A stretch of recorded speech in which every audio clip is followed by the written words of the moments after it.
Mjumbe wa Baraza la Ushauri la Rais la Chakula na Lishe, Dr. Mwantima Juma, amesema kuna haja ya serikali kuongeza nguvu katika kutetea kilimo hai ili kupunguza madhara yanayotokana na uzalishaji wa vyakula ambavyo vinazalishwa kutokana na matumizi ya kemikali. Lakini tunataka kuambia wananchi kwamba kutakuwa vile vile na tafiti ambazo zinaonesha namna gani kilimo hai kinachangia katika uzalishaji na kinachangia katika afya na kinachangia katika utunzaji wa mazingira. Hizo watafiti wetu wenyewe watakuwa wanatoa hoja zao.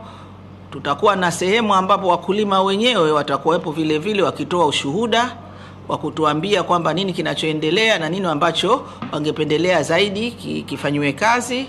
Kutakuwa na maonyesho sio tu ya bidhaa za wakulima, lakini vile vile vijana wetu ambao wamejikita katika kutengeneza tunaviita sasa hivi viuatilifu hai ambavyo havina madhara makubwa sana.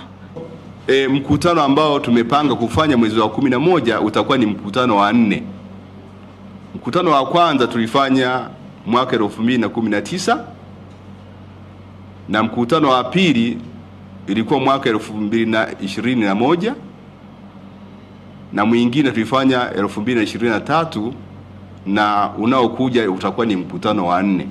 Kwa hiyo huwa tunafanya kila baada ya miaka miwili. Na dira yetu tunataka kuona maendeleo jumuishi, si ndio jamani? Sasa kama alivyosema Dr. Mwantima, ukitaka kuona ujumuishi kwa vitendo, maana hiyo ni kama imani, dira ni imani.